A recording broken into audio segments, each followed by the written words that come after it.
দেশে এলো নতুন নাম গণফোরাম গণফোরাম। দেশে এলো নতুন নাম গণফোরাম গণফোরাম। আপনাদের অনেকেরই হয়তো মনে আছে যখন বাংলাদেশের ইতিহাসে প্রথমবার একটা বিশাল জনসমাবেশ করে একটা রাজনৈতিক দল তৈরি করা হয়েছিল। অন্ততপক্ষে আমি 80 দশকের পরে এরকম কিছু ঘটেছে বলে মনে পড়ে না। সেটা হচ্ছে গণফোরাম। গণফোরাম 1992 সালে গঠিত হয় এবং সেটার প্রধান ছিলেন ডক্টর কামাল হোসেন। একটা বিশাল আয়োজন ছিল। প্রথমত একটা গুরুত্বপূর্ণ ব্যাপার ছিল, ডক্টর কামাল হোসেনকে মনে করা হতো একজন পরিচ্ছন্ন আওয়ামী লীগ নেতা। ধারণা করা হচ্ছিল যে শেখ হাসিনা এবং আওয়ামী লীগের এই যে ভুলভাল রাজনীতি, এইগুলোর বাইরে এসে একটা পরিচ্ছন্ন ফ্রেশ রাজনীতি ডক্টর কামাল হোসেন দিবেন। তার সেই ইমেজ ছিল, কারণ হচ্ছে তিনি এর আগে নির্বাচন করেছেন। এর আগে তিনি প্রেসিডেন্সিয়াল নির্বাচনের কারণে জাতির কাছে খুব পরিচিত ছিলেন এবং পরবর্তীতে দীর্ঘদিন তিনি আওয়ামী লীগে যেভাবেই হোক বঞ্চিত লাঞ্ছিত অবস্থায় ছিলেন বলে তিনি দাবি করতেন এবং তারা গণফোরাম শুরু করলেন। গণফোরাম একটা চমৎকার উদ্যোগ ছিল এই দৃষ্টিতে, তাদের মধ্যে অনেক ধরনের সুশীল লোকজন ছিলেন। ডক্টর কামাল হোসেন নিজেও একজন সুশীলরা ছিলেন এবং খুব মজার বিষয়, কিন্তু এটার একটা উদ্বোধন দল ঘোষণার যেটা হয়েছিল, এটা প্রধান অতিথি ছিলেন। কে ছিলেন আপনাদের মনে আছে? ডক্টর ইউনূস সাহেব সেটার প্রধান অতিথি ছিলেন। ডক্টর ইউনূস এই একটা দল ঘোষণার প্রধান অতিথি ছিলেন, যদিও তিনি গণফোরামে যোগ দেন নাই। এর বাইরে অনেক সুশীলরা ছিলেন। আমার যতটুকু মনে পড়ে আবুল মাল মুহিতের মতো যারা ইন্টেলেকচুয়ালরা ছিলেন তারা এই দলের মধ্যে ছিলেন। আবার ভালো সংগঠক ছিলেন। মুস্তফা মহসিন মন্টুর মতো একসময়ের খুবই দক্ষ এবং আলোচিত সমালোচিত, যেভাবেই দেখি, যুব সংগঠক মুস্তফা মহসিন মন্টু ছিলেন আওয়ামী লীগের। তিনি সেখানে যোগ দিয়েছিলেন। আওয়ামী লীগের অনেক নেতাকর্মী যারা বিভিন্ন সময় নিজেদেরকে বঞ্চিত ভাবতেন তারা গিয়েছিলেন। সিপিবির একটা বড় অংশ গিয়েছিল, আমার যদি ভুল না হয়ে থাকে পঙ্কজ ভট্টাচার্য সহ বেশ বড় বড় নেতারা ওইখানে গিয়েছিলেন। সাইফুদ্দিন আহমেদ মানিক গিয়েছিলেন। এই দ্বিদলীয় রাজনীতি যেটা আমাদেরকে প্রায় চুলকায়, আমরা আওয়ামী লীগ বিএনপির বাইরে গিয়ে একটা নতুন কিছু করার জন্য প্রায় অতি উৎসাহিত হয়ে যাই, সেই উৎসাহ এবং সেই ভালোবাসার জায়গা থেকে গণফোরাম শুরু হয়েছিল। কেন আমি আজকে এই কথাটা বললাম? গণফোরামের পরে এই প্রথম আরেকটি রাজনৈতিক দলকে আমরা দেখলাম যারা বিরাট জনসভা করে ব্যাপক লোকজন নিয়ে তারা দল ঘোষণা করেছেন। খুবই চমৎকার হয়েছে।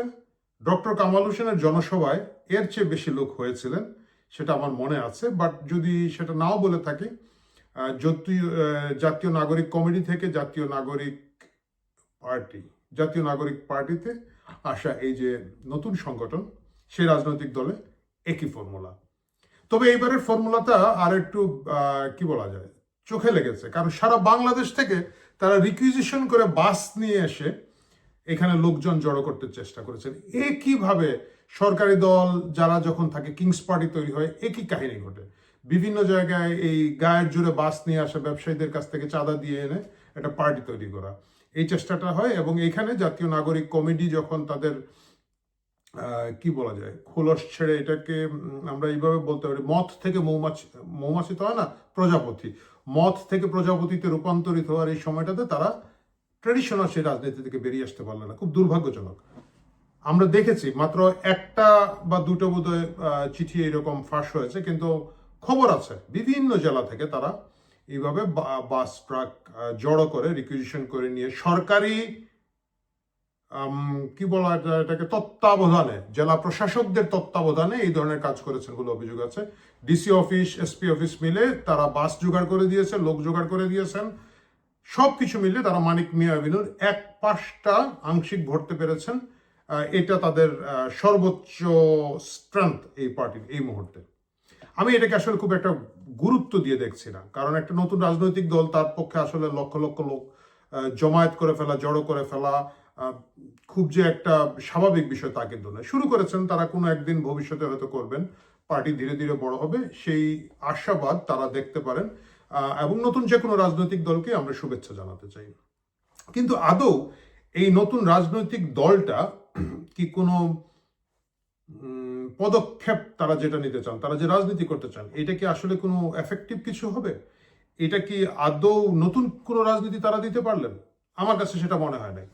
আমি তাদের যে নেতা নাহিদের বক্তৃতাটি পুঙ্খানুপুঙ্খভাবে শুনেছি, চিন্তা করেছি, ভেবেছি, এবং আমার কাছে মনে হয়েছে এই বক্তৃতাটা যদি তিনি বাংলায় না দিয়ে ইংরেজিতে দিতেন তাহলে ভালো হতো। কেন ভালো হতো? তাহলে আমরা বলতাম ইংরেজিতে যেহেতু বলেছে নিশ্চয়ই ভালো কিছু বলেছে, নিশ্চয়ই জ্ঞানের কথা বলেছে। উনি বাংলায় বলেছেন এখানের মধ্যে এমন কিছু নাই যেটা আমাকে নতুন পার্টিকে ভোট দেওয়ার জন্য উৎসাহিত করবে। আমি জানি না আমার দর্শক যারা আছেন তারা যদি আমাকে একটু কমেন্ট বক্সে বলেন তারা এখানে কি পেয়েছেন যেটা তাদের ট্র্যাডিশনাল, তারা বিএনপি, আওয়ামী লীগ, জাতীয় পার্টি, জামাত ইসলাম বা ট্র্যাডিশনাল রাজনৈতিক দলের বাইরে গিয়ে তাদেরকে উৎসাহিত করবে একটা নতুন দলকে, নতুন মার্কাকে ভোট দেওয়ার জন্য। ওই আবেগের কথা বলে লাভ নেই। আবেগের যে জায়গাটুকু আছে সেটা জায়গায় আছে, যে না এরা তো গণ অভ্যুত্থান করেছেন, গণ অভ্যুত্থানের নেতৃত্ব দিয়েছেন তারা। সেটার বাইরে আপনি যখন ভোট দিতে যাবে একটা মানুষ, সে একটা নতুন রাজনৈতিক দলকে কেন দিবে, কেন পুরনো দলের চেয়ে এরা বেটার কিছু অফার করবে, এটা আমি নাহিদের বক্তৃতায় মোটেও পাইনি। যেটা পেয়েছি সেগুলো আবার একটু কনফিউজিং কথাবার্তা। সেটা হচ্ছে অনেকে বলে না যে মাহফুজ আলম হঠাৎ ঘুম থেকে উঠে কিছু করে একটু জ্ঞান ট্যান দেওয়া দেয়, বন্দোবস্ত, তঞ্চঙ্ক, কি যেন কঠিন কঠিন শব্দ বলে না উনি, বলে একটা বিভ্রান্ত করার চেষ্টা করে। সেটাকে একটু গুছিয়ে টুছিয়ে এখানে বলার একটা চেষ্টা হচ্ছে। প্রথম কথা যেটা নাহিদ বলেছেন যে দেশ আর এখন থেকে দুই ভাগে বিভক্ত হবে না, বিভাজিত হবে না। আরে ভাই, এই দেশ যে বিভাজিত হবে না, বিভাজনের রাজনীতি করা যাবে না, এটা আপনি বলার 16 বছর আগে থেকে জামাতে ইসলাম বলে আসছে। যখনই তাদেরকে আমরা রাজাকার বলেছি, যখনই চিহ্নিত করেছি যে তোরা যুদ্ধাপরাধীদের দল এবং তোমরা বাংলাদেশের অস্তিত্ব স্বীকার না করে বাংলাদেশে যে তোমরা রাজনীতি করো সেটা আমরা ঘৃণা করে প্রত্যাখ্যান করি, জামাত কোনো সময় বলতো না ভাই আমরা সরি, আমরা 71-এ ভুল করেছি। তারা এটা বলতো না। তারা এসে বলতো না না, যা হয়েছে হয়েছে, বিভাজনের রাজনীতি চলবে না। আওয়ামী লীগ দেশকে দুই ভাগ করে দিয়েছে, প্রগতিশীলরা দেশকে দুই ভাগ করে দিয়েছে। আপনারা এখন সেই একই জামাতের 16 বছরের পুরনো গান এখন নিয়ে আসছেন। দেশ অবশ্যই দুই ভাগে বিভক্ত, এটা তো আপনি অস্বীকার করতে পারবেন না। আপনি বীর শ্রেষ্ঠ 7 জনের ভাস্কর্য ভাঙবেন রাস্তার মাঝখানে দাঁড়িয়ে, এবং আপনি আশা করবেন এই দেশ মুক্তিযুদ্ধের মাধ্যমে অর্জিত একটা দেশ বিভাজিত হবে না, আপনাদের সাথে অন্যদের যাবে। আপনাদের ওইখানে একটা মাত্র লোক, এই কি বলে, রাষ্ট্রদূত গিয়েছে, রাষ্ট্রদূত না মানে দূতাবাসের লোক গিয়েছে, সেটা হচ্ছে পাকিস্তানের দূতাবাসের লোক। এর বাইরে আমি দেখেছি ভ্যাটিকান সিটি গিয়েছে। ভ্যাটিকান সিটি তো আর আসলে ওইভাবে রাষ্ট্র না। সত্যিকারের রাষ্ট্র, প্রেসিডেন্ট আছে বা সরকার আছে, এই ধরনের যদি আমরা রিকগনিশন করি তাহলে একটা এম্বাসির লোক গিয়েছে, সেটা গেছে পাকিস্তানের লোক গিয়েছে আপনাদের উদ্বোধনী অনুষ্ঠান দেখতে। তারপরে যদি আপনি আশা করেন যে আপনার সাথে বাকিরা মুক্তিযুদ্ধ যারা বিশ্বাস করে, 71 যারা বিশ্বাস করে, মুক্তিযুদ্ধের মাধ্যমে অর্জিত দেশ যাদের রক্তে, যাদের বাপ চাচা, যাদের পূর্বপুরুষ মুক্তিযুদ্ধ করেছে, তারা আর আপনারা একসাথে মিলে এখানে বিভাজনের রাজনীতি হবেন না, এটা তো জামাতের সেই 16 বছরের পুরোনো কথাই হচ্ছে ভাই, নতুন কোনো কথা এখানের মধ্যে পেলাম না। এর বাইরে অনেকগুলো কথা আছে, সেই কথাগুলো গতানুগতিক ধারাবাহিকভাবে বলতে হয় বলে বলা। আমরা সংস্কার করব, আমরা কি যেন রাষ্ট্রের সব অর্গানগুলো ঠিক করবো, রাষ্ট্রের প্রতিষ্ঠানগুলোকে ঠিক করব। আমি এই কথাগুলোর সাথে পুরোপুরি একমত। চমৎকার কথা। এই কথা আপনারাও বলেন, বিএনপি বলে, জামাত বলে, আওয়ামী লীগের যদি বলার সুযোগ দেন আওয়ামী লীগও বলবে, আমি জানি, আমি মানে সবাই এই কথাগুলো বলবে। সুতরাং এটাকে আমি আলাদাভাবে দেখছি না। কিন্তু আরেকটা মজার কথা বলেছেন আপনার, সেকেন্ড রিপাবলিক তৈরি করবেন, দ্বিতীয় রিপাবলিক তৈরি করবেন। এই হয় কি, অতিরিক্ত বুকিশ হয়ে গেলে মনে হয় যেন না জানি কি বলেছে, একটা সেকেন্ড রিপাবলিক বলেছে, নিশ্চয়ই ইংরেজিতে একটা কথা বলেছি, খুব ভালো হয়েছে। আচ্ছা, আপনারা কি সেকেন্ড রিপাবলিকের ঘটনাটা জানেন? আমি আমার দর্শকদের কাছে ছোট্ট করে বলতে চাই, সেকেন্ড রিপাবলিক কথাটা এসেছে কিন্তু ফ্রেঞ্চ সেকেন্ড রিপাবলিক থেকে, এইটাকেই রেফার করা হয়, এবং সেটা স্থায়ী হয়েছিল মাত্র 4 বছর। এটা স্থায়ী হয়েছিল 4 বছর। এর আগে 1930 সাল থেকে ওইখানে একটা রাজতন্ত্র ছিল, 18 বছর ছিল। সেটাকে উৎখাত করে 48 সালে সেকেন্ড রিপাবলিক হয় ফ্রান্সের, এবং ঠিক 4 বছর পরে সামরিক বাহিনীর পেদানি খেয়ে কুয়ের মাধ্যমে সেই 4 বছরের সেকেন্ড রিপাবলিকের মৃত্যু হয়। অনেকটা কিন্তু আমাদের দেশের মতো মিলে যাচ্ছে। ওইখানে 18 বছর ছিল, আমাদের এখানে শেখ হাসিনা 16 বছরের মতো ছিলেন, এবং সেখানেও এই ধরনের ঘটনা ঘটেছিল। এইখানেও এখন সেকেন্ড রিপাবলিক করতে চাচ্ছেন। ওইখানে পরবর্তীতে সামরিক বাহিনীর পেদানি খেয়ে সেকেন্ড রিপাবলিক কুয়ের মাধ্যমে সমাপন হয়। এইখানেও কিন্তু অনেক ফুল স্টপ, দাড়ি কমা চলবে না বলে ওয়াকার সাহেব দেখলাম বেশ গা ঝাড়া দিয়ে উঠেছেন, এবং তিনি মাননীয় প্রধান উপদেষ্টা না বলে ডক্টর ইউনূসের সাথে আমার কথা হয় ওই টোনে চলে গিয়েছেন। কিন্তু এখানে আসলে এই 100-150 বছর পরে ওই সেকেন্ড রিপাবলিকের পরে 4 বছর আপনারা থাকবেন কিনা, না আমার একটু সন্দেহ আছে। আমি জানি না, মানে আমার প্রেডিকশন অবশ্যই ভুল হতে পারে, কিন্তু 4 বছর বোধহয় ভাই আপনারা সেকেন্ড রিপাবলিক টিকাতে পারবেন না এই দেশে। তো এই যে কথা, তার বাইরে বলেছেন কি গণপরিষদ করবেন। এই জিনিস গণপরিষদ কেন করা হয়? সংবিধান প্রণয়ন করার জন্য গণপরিষদ করা হয়। সংবিধান কোথায় প্রণয়ন করতে হয়? একটা নতুন স্বাধীন দেশের মধ্যে মানে একটা সংবিধান হতে পারে যে না কিছুই আমরা জানি না, আমরা বসে একটা কিছু বানাবো। গণপরিষদ হবে, গণপরিষদ সংবিধান করবে, তারপরে গণপরিষদ বিলুপ্ত হবে, বাতিল হবে, তারপর একটা ইলেকশন হবে। আপনারা ওই দাবি নিয়ে আসছেন। উল্টো দিকে বাংলাদেশের প্রায় সকল রাজনৈতিক দল, জামাত ছাড়া, কারণ জামাত তো অলরেডি এখন সরকারে আছে, তারা নতুন করে নির্বাচন হলে আবার ওরা ওই 5 আসন 6 আসন পাবে, ওই মনের ব্যথা তারা নিতে চায় না। বাকি সব রাজনৈতিক দল, এমনকি নূরের দল, মানে ছোট ছোট দল আমি বুঝাতে চাচ্ছি, তারাও বলছে যে ইলেকশন চায়। তো আপনি এর আগে একটা গণপরিষদ করবেন, ও গণপরিষদের মাঝখানে আবার আপনারা ইউনিয়নের মেম্বার চেয়ারম্যান ইলেকশন করতে চান, হুইচ ইজ ফাইন, ওইটা করবেন। তারপর গণপরিষদ করবেন, এর আগে আবার আলী রিয়াজের কি একটা সংবিধান ড্রাফট আছে, ওইটা পড়বে, লিখবে, ওইটা পাশ করাবে, নামবে, আবার নির্বাচন করবেন। রিয়েলি বাংলাদেশের মানুষের সারাদিন সারা রাত বসে বসে খালি এতগুলো নির্বাচনই করবে? এই যে দাবিগুলো নিয়ে এসেছেন, এই দাবিগুলোর সাথে সাধারণ মানুষের সম্পৃক্তি কতটুকু আছে আমি জানি না। আমি নিজে রাজনীতিবিদ না, আমি এখন কিন্তু সাধারণ মানুষের সাথে ওইভাবে সম্পৃক্ত না, সুতরাং আমি বলতে পারবো না। কিন্তু আমার কাছে মনে হয় আজকের যে মানুষ যে সমস্যাগুলোর মধ্যে আছে, নতুন পার্টি সেই সমস্যাগুলো কোনো সমাধান দিতে পারে নাই। ইউএসআইডির ফান্ডিং বন্ধ হয়েছে, শুধু ঢাকা আইসিডিডিআরবিতে শুনেছে 1000-এর উপরে লোকের চাকরি চলে গেছে। এর মানে হচ্ছে কমপক্ষে গোটা বাংলাদেশের লক্ষাধিক এনজিও কর্মীদের চাকুরি থাকবে না। এটা এটা এখন নাই, বা আগামী 3-4-6 মাসের মধ্যে থাকবে না। এক, গার্মেন্টসগুলো বন্ধ হয়ে গেছে। আমি কিছুদিন আগে ভিডিওতে দেখেছি যে গাজীপুর এলাকায় বা টঙ্গী এলাকায় সম্ভবত একজন নারীকে সবাই মিলে মারছে, কারণ উনি দেহ ব্যবসা করছিলেন ওইখানের মধ্যে।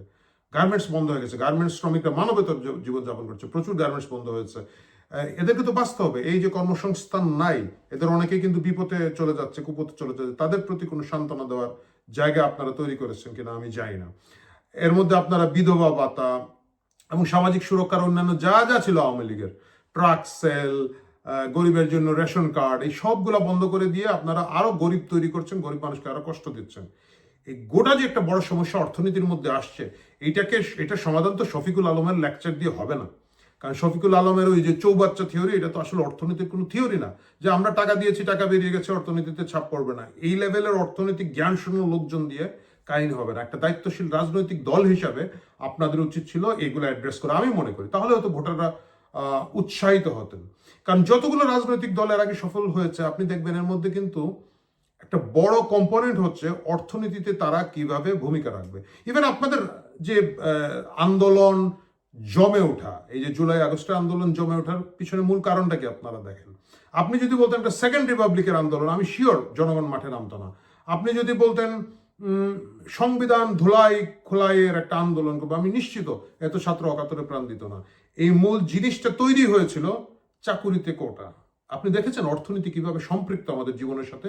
আমি যখন ফিল করেছি, একটা সাধারণ মানুষ যখন ফিল করেছে যে ভাই আমি এত পড়াশোনা করে কি করব, এই যে আওয়ামী লীগ 30% লোকজনের কাছে কোটা দিয়ে দিচ্ছে, তাদের লোকজনের চাকরি দিচ্ছে, আমরা চাকরি পাচ্ছি না, মানুষ তখন কানেক্টেড, মানুষ তখন ইমোশনালি অ্যাটাচড ওই কজের সাথে। আপনি আওয়ামী লীগ, এই যে আওয়ামী লীগের আগে যে একেবারে মানে তত্ত্বাবধায়ক সরকারের সময় যে নির্বাচন করে এসেছে, আপনি দেখেন আমরা অনেক কিছু বলি যে তাদের অনেক কিছু ছিল, কিন্তু মূল যে জায়গাগুলোতে তারা টাচ করেছিল সাকসেস, আমরা যেহেতু এটাই সর্বশেষ ভালো নির্বাচন যদি আমরা বলি হয়েছিল, 10 টাকা কেজিতে চাল খাওয়াবে, এটা একটা দাবি, মানে গ্যারান্টি বা যেভাবে বলুক আওয়ামী লীগ বলেছিল। হ্যাঁ আপনি বললেন খাওয়ায় তো নাই, খাওয়ায় নাই পরের কথা, কিন্তু মানুষ সম্পৃক্ত হয়েছিল যে 10 টাকা কেজিতে চাল খাওয়ানো যাবে। 70-এর নির্বাচনে কিন্তু 10 টাকা মনে চাল খাওয়ানো হবে, এটাও কিন্তু আওয়ামী লীগের একটা অন্যতম নির্বাচনী প্রচারণার মধ্যে ছিল, একটা এজেন্ডা ছিল। সোনার বাংলা শ্মশান কেন? অর্থনীতি নিয়ে কথা ছিল। আর একেবারে সর্বশেষ যেটা বললাম, 10 টাকা কেজি চালে ঘরে ঘরে চাকুরি, ডিজিটাল বাংলাদেশ তৈরি করে অর্থনীতির প্রবৃদ্ধিকে মানে বাড়িয়ে দেওয়া, এই এজেন্ডাগুলোকেও কিন্তু আওয়ামী লীগ নিয়ে এসেছিল, যেটা সর্বশেষ নির্বাচন 2008 সালেই তো, 2008 না 2009 সালে হলো, যাই হোক, যে নির্বাচনের মাধ্যমে আওয়ামী লীগ এককভাবে একটা বড় সংগঠন হিসাবে ক্ষমতায় এসেছিল। সুতরাং অর্থনীতি রাজনীতির একটা বড় জায়গা, এই জায়গাটা আমার কাছে মনে হচ্ছে এই নতুন রাজনৈতিক দল কোনোভাবে অ্যাড্রেস করতে পারেন নাই। এবং এই যে দ্বিতীয় রিপাবলিক বানাবেন, 4 বছরের রিপাবলিক দেখে ইংরেজিতে লেখা তো সেকেন্ড রিপাবলিক শুনছেন এবং বলছেন এইটা, তারপরে এই ধরনের কাহিনীগুলো খুব একটা হবে না। দ্বিতীয় যে জিনিসটা আমার কাছে মনে হয়েছে ইম্পর্টেন্ট, আপনারা একটা মি টু প্রোডাক্ট করেছেন, মানে আর একটা রাজনৈতিক দল বলেছেন এবং এই রাজনৈতিক দলগুলো একই সেগমেন্টের, মানে যাহা জামাত বলছে, যাহা এবি পার্টি বলছে, যাহা নূরের দল বলছে, নূরের দলের নাম হচ্ছে, যাই হোক ওনাদের একটা বড় দল আছে, সেই দল বলছে, এবং আপনারা বলছেন, এই 4-5টা দল আসলে একই জিনিস বলছেন, নেতৃত্ব আলাদা আলাদা, লিডারশিপ আলাদা আলাদা, কিন্তু জিনিস একই বলছেন। সুতরাং এই আপনারা সকলে যদি একটা জোট করে জামাতের নেতৃত্বে আসেন নির্বাচনে, তাহলেও তো একটা বোঝা যাবে যে এই রাজনীতি আসছে। এর বাইরে নতুন রাজনীতি না দিতে পারলে আমার কাছে মনে হয় না নতুন রাজনৈতিক দল খুব একটা ভালো করতে পারবে। আমি জানি যে আমার অনেক দর্শক খুব মন খারাপ করবেন যে ভালো জিনিস আসলে আপনারা নেগেটিভ কথা বলেন। মোটেও নেগেটিভ কথা বলতে চাচ্ছি না, আমি তাদেরকে উৎসাহিত করছি। তরুণ নেতারা এখানে এসেছেন, এখানের মধ্যে নাহিদ আছেন, নাহিদের একটু ভাবভারিক্যে আছে, তিনি এত অ্যাগ্রেসিভ কথা বলেন না, মানে হাসনাত বা সার্জিসের মতো যে একবারে খুব আক্রমণাত্মক ক্যাডার ভিত্তিক রাজনীতি করেন না বলেই তাকে দেখা যায়। আক্তার আছেন, যে নাকি সদস্য সচিব করার না করার ব্যাপারে শুনছিলাম অনেক আলোচনা, উনি শেষ পর্যন্ত হয়েছেন। তিনিও কিন্তু রাজনীতিতে বেশ সম্পৃক্ত, ভালো, তার উপর আস্থা রাখা যায়। তারা মিলে যদি একটা ভালো রাজনৈতিক দল করতে পারেন দেশের জন্য ভালো হয়। আরো অনেকগুলো ভালো রাজনৈতিক দল আসুক, নতুন দলরা আসুক, পুরনোরা ভালো হয়ে উঠুক, সেটাই আমরা চাই। কিন্তু এই মুহূর্তে জাতীয় নাগরিক পার্টি যেটা তারা করেছেন, আমার কাছে এটাকে কোনো মহারাজনৈতিক দল মনে হয় নাই। এবং এই রাজনৈতিক দল এইভাবে চললে সরকারের বাস ট্রাক এবং নির্বাচন ম্যানিপুলিজমের অন্য রাজনীতি না থাকলে তারা খুব ভালো করবেন বলেও আমার কাছে মনে হয় না। দেখা যাক ডক্টর ইউনূস তাদেরকে কতটুকু স্পেস দেন, কতটুকু কিংস পার্টিকে প্রমোট করেন, সেই প্রমোশনের উপরে নির্ভর করবে তাদের সাফল্য। কিন্তু সাধারণ জনগণের মধ্যে তারা খুব বড় আকারে ঢেউ তুলতে পারবেন এটা আমি বিশ্বাস করি না। প্রিয় দর্শক, ভালো থাকুন। কথা হবে অনেক দিন পরে কথা হলো, এর কারণ অসুস্থ ছিলাম। আপনারা অনেকেই জানেন যে আমি লন্ডনে, আসলে আমার আগে বাইপাস সার্জারি হয়েছিল এবং আমাকে হার্টের এই চিকিৎসার মধ্যে থাকতে, একটু জটিল অপারেশন ছিল বলে এখানে করতে হয়েছিল, এবং তার পরবর্তীতে আমাকে এইটা নিয়েছিল। গত বেশ কিছুদিন আমি এই চিকিৎসার জন্যই ব্যস্ত ছিলাম, কথা বলতে পারি নাই। আশা করছি এখন থেকে আবার নিয়মিত কথা বলবো। আপনারা যারা আমাকে দোয়ায় রেখেছিলেন, প্রার্থনায় রেখেছিলেন, তারা আমার কৃতজ্ঞতা গ্রহণ করুন। কথা হবে শিগগিরই অন্য কিছু নিয়ে, অন্য পর্বে। ভালো থাকুন।